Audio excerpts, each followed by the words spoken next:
This is Pet Life Radio. Let's talk pets. Welcome to Animal Rights on Pet Life Radio. This is your host, Tim Link, and I'm so glad you're joining us today. We've got our old friend back with another fantastic novel. We're talking about, of course, James Rollins, and the new book's called Trust No One, a thriller indeed. So we're going to talk to James a little bit about the book itself, what makes it fascinating. Of course, it's part of the Sigma Force series, and how it ties in maybe or stands alone from the other parts of the series. And then, of course, we'll definitely pick his brain a little bit about writing in general, because he is the master of his craft. So we're excited about that. So everybody hang tight. We'll come back right after this commercial break. You're listening to Animal Rights on Pet Life Radio. Take a bite out of your competition. Advertise your business with an ad in Pet Life Radio podcasts and radio shows. There is no other pet-related media that is as large and reaches more pet parents and pet lovers than Pet Life Radio. With over 7 million monthly listeners, Pet Life Radio podcasts are available on all major podcast platforms. And our live radio stream goes out to over 250 million subscribers on iHeartRadio, Odyssey, TuneIn, and other streaming apps. For more information on how you can advertise on the #1 pet podcast and radio network, visit PetLifeRadio.com/advertise today. Let's Talk Pets on PetLifeRadio.com. Welcome back to Animal Rights on Pet Life Radio. Join us now is the #1 New York Times bestselling author of the Sigma Force series, talking to James Rollins. James, welcome back to the show. Thanks, Tim. I appreciate it. I always love talking to you. Yeah, thank you. Same here. And always excited to get a copy of anything you've written, the Sigma Force series for sure, and pick your brain a little bit about that and just dive into the whole writings scene in general. But tell us about the latest. It's Trust No One, and it is definitely a thriller. Yeah, this is a sort of a standalone. Again, it has a lot of the aspects of Sigma Force, a lot of adventure, big roller coaster. But it starts with a ritualistic murder of a professor at the University of Exeter, which is just outside of London. And the cast of suspects is his own students, all of whom, and this is true, there's over at the University of Exeter, there is a degree program in witchcraft and occult. That it's not, they're not teaching you how to they'll cast spells. Basically, it's a rigorous program on academic study of history, practices, beliefs. Right. So if you're a Hogwarts fan, you don't need to go there, or you do need to go to one of the two. A little bit of both, probably. But because, this ritualistic murder gets pinned on his students, they're on the run. But prior to the man's death, he thrust this centuries-old alchemist journal onto one of his students, an American that's enrolled in the program. And it's an encrypted diary of an 18th century mystic known as the Count of Saint Germain. This is a real historical figure. He was sort of appeared out of nowhere in France during the time of King Louis XVI's reign, just prior to the French Revolution. He came out of nowhere. He spoke a dozen languages. He was a painter, a violinist, a scientist. He supposedly could remove flaws from diamonds. He composed music. You can find some of the music. It's still in the British Museum. But what's odd about him is that, the contemporaries he was sort of like a influencer / little, hero of his time. You can find him mentioned in the writings of Casanova, Voltaire. Voltaire said, he's a man who does not die and who knows everything. But what's weird is that after the man supposedly died, sightings of him continued. People continue to say, I saw Saint Germain so-and-so. Well, he died a decade ago. Even to today, some people believe that this man was immortal, that he had the secret of immortality. Even in 1972, there was a French public figure, Richard Chanfrey, who appeared on television and claimed he was indeed the immortal Count. So again, me as a thriller writer, this is a cool character. Is he a fraud? Is he a charlatan? Is there some truth behind his story? But his diary, his journal that supposedly has the secret of immortality ends up in this hand of this American student enrolled in this program. And she and her friends are forced to flee. They're pursued by law enforcement. They're hunted by a powerful cabal who actually murdered their teacher. And the race sends them across Europe to uncover the secrets of the book, especially the diary's opening words, which are, "Herein lies the secret to my immortality. Come find me if you dare." Nice. And I love the fact that, when in writing everything that you do, in this one in particular, is you have so much going on. You have, key figure, with some intrigue and interest behind it. You have places that we've only dreamed of going, our travels, or maybe have never heard of, and have to investigate that. And you wrap that all into something that is really, to me, modern day. Sort of like the Great Search. You're looking for the tomb or the chalice or these type of things, and now you've got it all put together in this great investigation piece. So it's very exciting. I let my novels be a bit of a travelogue. I want to take it's escapist fiction. My goal is to entertain you, but also shed light on pieces of history and weird science, but also take you to locations that you might not be aware of. I don't think I'm going to ruin anything, but there's a key scene takes place in the Tower of London, which is the old prison in London. And I've been there a few times, and a couple things struck me. Number one is, gosh, if I was trapped in here, could I get out? So a part of the story is, can these characters end up being basically trapped in the Tower of London, surrounded by law enforcement, hunted by this cabal? Can they break out of the Tower of London and escape their pursuers? So I'm not going to say how they do that, but you have to read the book. But also, number two, what struck me is the Ravens. The Tower of London is notorious for the Ravens to occupy the territory. The rumor is basically, if the Ravens ever leave the Tower of London, it's the end of Western civilization. So and I learned also about how well ravens can talk. I knew ravens could Very talk. smart. Being a veterinarian, I knew some background of, and part of my practice was avian medicine. So I was familiar with the ability of ravens to mimic similar to parrots. But I didn't quite realize how well they were until I was doing my research for this novel. I read a book called The Raven Masters, written by one of the guys that was taking care of the ravens at the Tower of London. Again, cool little tidbits I sort of get to fold into the novel. But also, I went on TikTok and saw a couple people that had ravens that they're taught to talk. And it's astounding how perfectly they can enunciate and carry accents and mimic sounds, car horns, sirens. So again, just I like shining a light on things that I found pretty incredible that I could put into a novel. That's right. And for you kids, TikTok is not all about people hurting themselves or little kittens, though they're really, really cute. There's more to it than that. So I love that. And it's funny you mentioned that, because I've been to the Tower of London too, and spent quite a bit of time in London and some of the surrounding universities at Cambridge, Oxford, etc. And I too, as soon as I went in there, I'm like, this doesn't look like it's hard to escape. But I guess I wasn't surrounded by guards and a different time, emote. And back in the day, we didn't have some of the things that we have today. So yeah, perhaps not.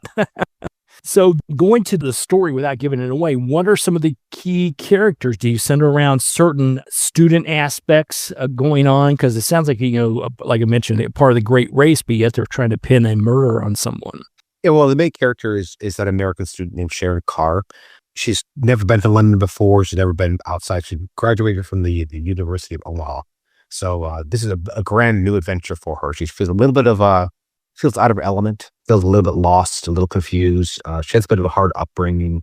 So she carries all that baggage with her into town. And all of a sudden, one night she's working late at the library. Her professor, the head of the department, comes rushing at her and shoves his book in her hands and says, don't open it. Don't try to open it. Don't let anybody know you have this. Just flee, run. And the final words he tells to her, of course, is the title of the novel is Trust No One. And that sends her on the run. She teams up with two of her roommates are on the run with her. One is a Scottish gentleman. He's a mild case of cerebral palsy. So again, I just try to see, can you have a hero that suffers from such an affliction? So I did a lot of research into cerebral palsy and try to find out how could you do that. And so some of his ailments play a key part in the story. And then one of our other roommates is a Welsh woman that is an influencer on Witch Talk. I don't know if you know, we talked about TikTok before, but there's actually something called Witch Talk. It's a sub-feed of TikTok where people get together and talk about, again, witchcraft, sometimes from an esoteric standpoint, sometimes from sort of fantastical aspect. Again, I sort of shadowed Witch Talk for a while just to see what was going on there. And she's sort of an influence on her, and her role of that plays a big role. Sharon Carr's nemesis / love interest is Duncan Maxwell. He's the 16th line to the British crown, a bit pompous ass, but he's also a bit of a savant. And there's aspects of his character that is, as they're on the run, begin peeling back and you find out he's much more complicated than he seems on the surface. So again, it's just fun trading these jamming all these characters from disparate parts of the world and having them try to form this functional unit. Try to be Sigma Force before without any type of organization. Yeah, there you go. And I love that. And I had to pick your brain on that as well, because it always fascinates me when I read through your books is the fact that how do you come up with this? For instance, if we're part of it, say Sigma Force or any sort of series, even though it's a standalone book, do you have to keep the theme sort of going, the same type of material and great adventure and these type of things? Then how do you handle the characters? Do you introduce one or two new characters, or is it a whole different group of characters? In this case, we have a lot of different ones. There's definitely pros and cons on doing a series versus doing a standalone. The series, you can explore a character's life over the course of several books. So you get a sort of larger breadth of their past, their history, their present day, where things are headed. Whereas with a standalone, you're introducing a new set of characters. You got to get them on the run fast. You got to sort of establish a relationship between your reader and that character, so that if I dangle them over a cliff, I need you to care if they fall. If you don't care if they fall, story ain't working.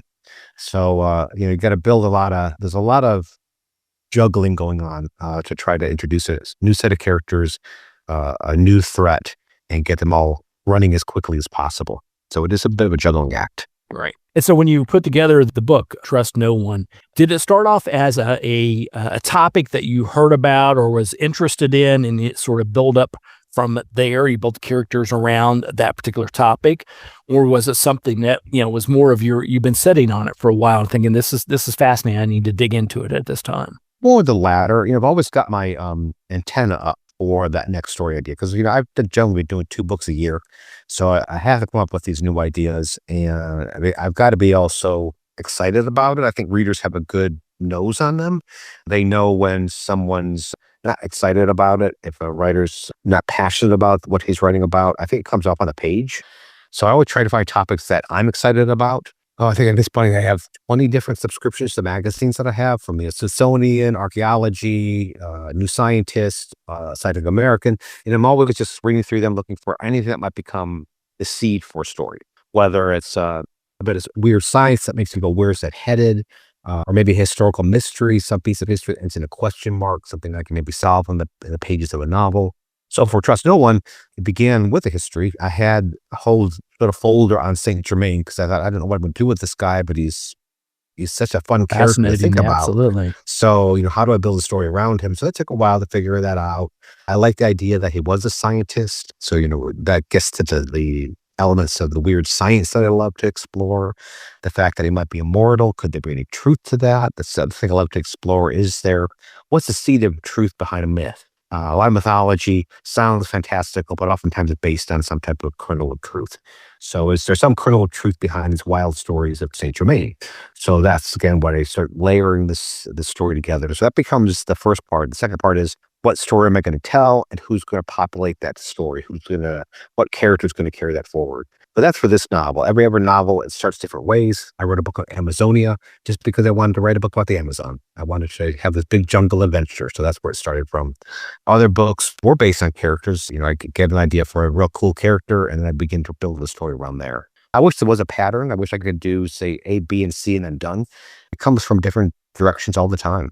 Well, and I love that about how you go about crafting your books. It's all authors do it their own unique way. They have their own way of doing things, especially if they're doing known for a particular series or a particular type of writing.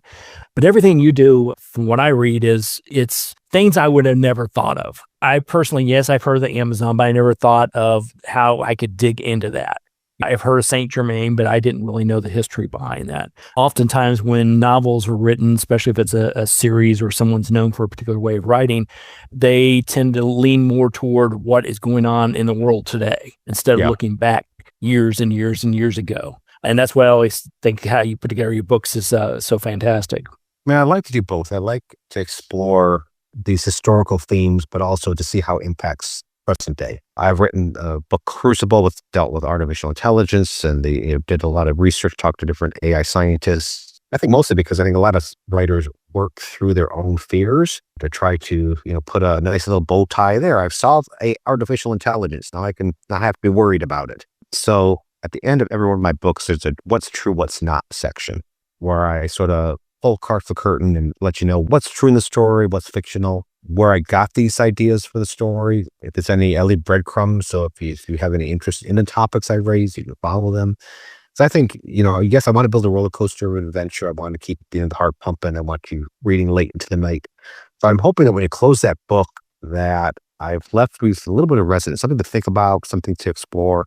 But I think one way to do that is to look at the way the past influences the present. There's that old line, if you ignore history, you're likely to repeat it again. There's lessons to be learned from history. And if I can sort of shine a light a bit on that, then all the better. Because heaven knows we have a lot of threats right now, a lot of chaos. And if I can, in my small little corner of the world, maybe offer a little bit of insight, and all the better. While, of course, having a big roller coaster of adventure. Nice. I love it. I love it. Wrap it all together. And I love what you said earlier about, because I'm a true believer in this too. There's a kernel of truth to everything. How big it gets or how grandiose it grows from there, who knows? But I love the fact that there's a little bit of something because it had to come from somewhere. So I love what you said there. Well, we're going to take a quick break right now. We'll come back and chat a little bit further with #1 New York Times bestselling author James Rollins. Talk about the book Trust No One, and I want to dig more into writing styles. I just love that. Of course, I need to pick it from the expert. So everybody hang tight. We'll come back right after this commercial break. You're listening to Animal Rights on Pet Life Radio. Real people, real stories. Our little dog developed this lymph problem. The chemotherapy lasted for 6 months, started developing more lymph nodes. So I thought I'd just try carnivore. The lymph nodes started to go down. Then I took him into the vet to have him checked out, and there was no signs at all inside. My cat had issues that developed in his eye, and 3 months later, my veterinarian said, let's go ahead and remove the eye. I heard the carnivore on advertising, so I said, you know what? I'm going to order this product. They did the procedure, they did all the tests, and they said, I don't know what you did. This product saved his eye.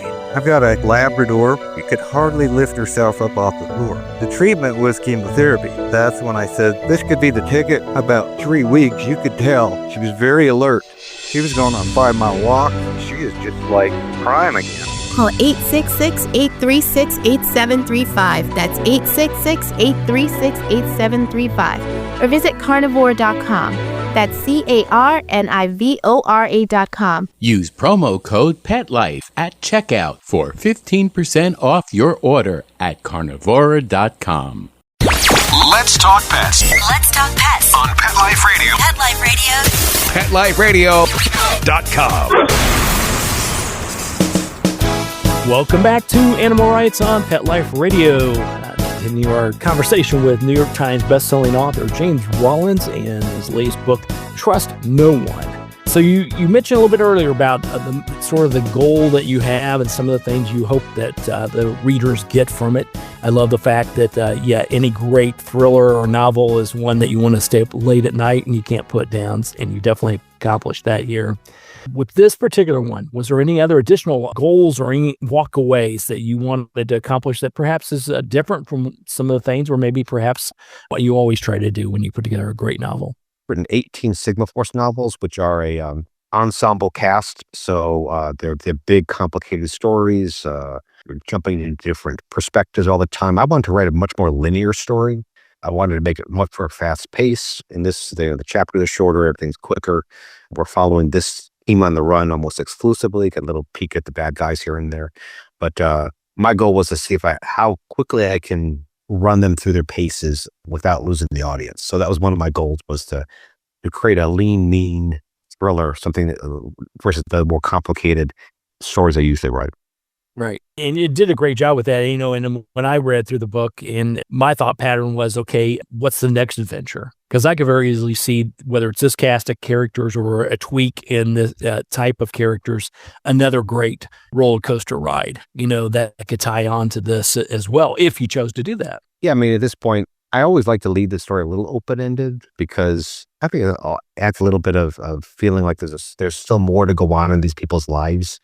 Rather than having a completely, bow tie ending where everything's, solved and accomplished and I liked a little bit of mystery left at the end. And of course, that allows me, if I want to write a sequel, I can write a sequel. There you go. Love it. I love it. So let's talk about you've got the numerous magazine subscriptions. I love how you say that. And you've got these stockpiles of folders of great ideas and stuff. How do you determine what the next thing is? Is it something is like, okay, I'm looking through these again. And it's like, yeah, I've been meaning to get to this. Or is it something that someone happens to say at some point? You're like, that triggers that. A little bit of everything. The most common way is because I collect so many ideas, I have to rein them in because I try to keep them all within just one set of folders I have over here. If they begin to balloon out of that, I will have to dump them out and search through them and go, oh, well, somebody else has already handled that topic, so let's get rid of that. Oh, the science has changed. It's no longer accurate. Let's get rid of that. So then what happens though is as all these bits and pieces, because I don't have any organization to it, they're just crammed together. I wish I was better organized. They're just, some probably at the bottom, there's mice nesting down there. Nice. But I like that chaos because what happens is oftentimes is I'll have a spread of bits and pieces on the floor going through them. And all of a sudden I'll pick up two things, this bit of science, this bit of history, and nowhere in my own weird imagination would I've ever connected them just out of the blue. But because I'm looking at them both at the same time, I go, hey, I can see how these things connect. And then I'll do some research and go, is there a story there? And oftentimes there's not. Then I can throw them back in the box. But oftentimes what happens is a snowball begins building. I'll find more things that tie together. And there's that excitement that builds. And that's what I'm looking for. I'm looking for that story that gets me excited. I want to be passionate about the topic I'm writing about so that it comes up on a page. So it's a bit of serendipity, a bit of magic. Some part of me is secretly fearful that will disappear suddenly. No matter what papers I grasp, the story's not going to come together anywhere. But so far, after 46 books, it's holding together. Yeah, I think you're holding it together there. That's for sure. And so the research part of it always fascinates me because, everybody has to do research. You can't downplay what the research is because there's going to be some reader out there that's going to catch you on something. But you've got a lot going on. You've got a lot of, not only the characters, but real life characters, characters from the past, locations. You're going to numerous locations. How do you put together that type of research to make sure that A, you're accurate, and B, that it is a fascinating place or person that we're talking about? Well, first of all, I like researching. It's a great deal of fun to go down these rabbit holes and see where it leads. Some people ask me, do you have like a team that does the research for you, or do you have somebody you hire to go look for information? I don't. I want to do it myself because what I find oftentimes when I'm down that rabbit hole, I will find that tunnel goes in a different direction. I find something that I would never have thought about in that aspect of the story unless I was doing the research myself. And oftentimes I'm thinking, I need this fact. I'm going to chase that fact. But then I discover something even more exciting en route to that fact. Whereas if I assigned somebody to look that up for me, they would have just come back with the answer. But in trying to find that answer, oftentimes I find something even more incredible, more exciting to write about. But I will allow myself basically 90 days of this. I had when I wrote the very first Sigma Force novel, this was what I learned. I'm only going to allow myself 90 days of research. On the 91st day, I had to begin writing. But what I found when I was writing Sandstorm, the first book in the Sigma series, was that I was just researching and realizing there's nothing coming out on that page. I'm enjoying my research, but it's not producing a book. So I try to cram all my big research, locations, characters, science, and history in those 90 days. Whether it's online research, calling people up, calling scientists. I love to call a scientist. By the way, scientists will tell you anything if you show interest in their topic, because their wives and their husbands no longer want to hear about that. So if they have an avid audience, they will tell you anything and everything. But I love to also ask scientists, don't tell me what you're going to write in your next journal article, this book you're working on.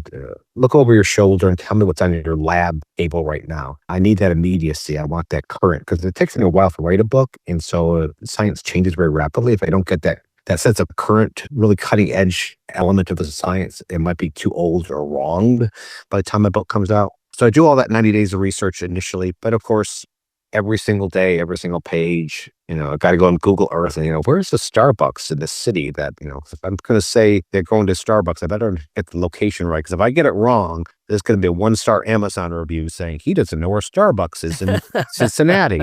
That's it.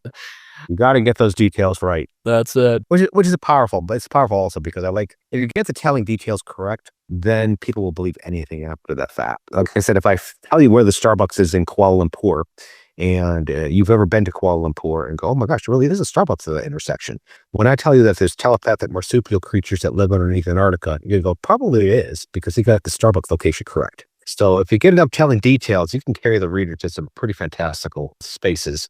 That's right. So get your Starbucks correct and everything else is easy breezy. Not a problem. They'll believe anything you say. I love that. I don't know if that's a good way to go in life, but yes, I love that. Knowing I go to Starbucks every day. So there you go. So I love that aspect of it. And I don't know how you do. I applaud you for tying it down into 90 days. To me, just trying to track, even if you don't go to the places, even if you've been there and done that, just if you went online to dig up information, went to your local library, called your scientists up, how you can condense that down to 90 days is amazing to me. Well, you do make a good point, and I always stress this to writers out there. You really don't have to travel to the places that you write about. I've only probably been to maybe 70% of the places I write about. The other 30%, I've never set foot in them. I mentioned Sandstorm, the first book in the Sigma Force series. It takes place in the country of Oman. Never been. But what I like to do, again, part of my research is I will try to find boots on the ground. I will try to find somebody local that will tell me about their place, tell me things that I'm not going to find from doing a Wikipedia search or doing a Google Earth search. I like in these little weird details that people will tell me. So when I was writing Sandstorm, I found a gentleman that was selling Omani products online at a local souk in Oman. So I contacted him by email, said, hey, I'm writing a book on Oman. I'd like to be able to test I could do some research, but can I give you what I'm writing and make sure it's accurate? Do you know anything, that might be cool that I could add to the book? So I found little details that I couldn't find anywhere else. Like the Sultan of Oman was trained in Britain. That's where he was educated. And so every day at noon on every radio station, he requires that you play classical music. So I would never found that out unless I was talking to this guy online. So I just found that fascinating, this little tidbit to throw in there that at noon on every radio station is classical music because that's what the Sultanate likes. That's what he gets. That's what I also found out that one of the largest purchasers of Christmas trees in the Middle East is in the country of Oman. So just little details like that I would have just never found online. You just have to sometimes just find those boots on the ground, people that are willing to talk to you. So when I wrote Sandstorm, I get a lot of these oil executives. I was in Oman and this year. What years were you in Oman? Because you clearly have been here. Nope, never been. Right. Fascinating. You don't have to travel to these countries. Don't figure, I don't have the budget to travel to Paris to write about an adventure in Paris. You don't have to. Right. Yeah. Unless your editor is willing to pay for that, then maybe. Very true. Maybe we could do that. Take advantage of that. For sure. And the Christmas tree thing sounds like a great Jeopardy question. So I'm looking forward to seeing that one. Bar trivia. That's it. Well, everybody go out and pick up a copy of the book. Everything James Rollins does, pick up the whole everything. Just find all of them you do. But this one in particular is very, very exciting. It's unique. It takes you to places that you've only thought you'd want to go and places you've always dreamed of going. And it's a great thriller. Of course, the book's called Trust No One. By James Rollins. James, where can people find out more about you, the book, what's going on, tours, places, online events, all that good stuff? Sure. Well, the Encyclopedia of James Rollins is my website, jamesrollins.com. I'm not that imaginative of a title, but that's what it is. But if you want to know the day in, day out of what's going on in my life, what's going on with my dogs, what's going on with life in general, how much snowfall we're having up here in Tahoe, follow me on social media. I'm on both, Twitter and Facebook and Instagram and Blue Sky. Pretty much find me anywhere. There you go. Everybody befriend him on all those, tracking, tracing, whatever the latest terminology is going on in just social media. But definitely go pick up a copy of the book. And if you get a chance to meet James in person, you're going to be thrilled to death about that. And of course, the latest book is called Trust No One. Definitely a thriller by New York Times, #1 New York Times bestselling author, James Rollins. James, great to see you again. Great to talk to you again. And look forward to chatting with you somewhere down the road. All right. Please do. I look forward to it, Tim. Thanks. All right. Well, we're coming to the end of the show today. I want to thank everyone for listening to Animal Rights on Pet Life Radio. I want to thank the producers and sponsors for making this show possible. If you have any questions, comments, ideas, or people you want to hear from or listen to on the show, drop us a line. You can drop us a line at petliferadio.com. And we'll be glad to answer your questions, entertain your comments, and bring on the people you want to hear from most. And while you're there, check out all the other wonderful, great shows. It is a howling good time at PetLifeRadio.com. So until next time, write a great story about the animals in your life, and who knows, you may be the next guest on Animal Rights on Pet Life Radio. Have a great day. Let's Talk Pets, every week on demand, only on PetLifeRadio.com.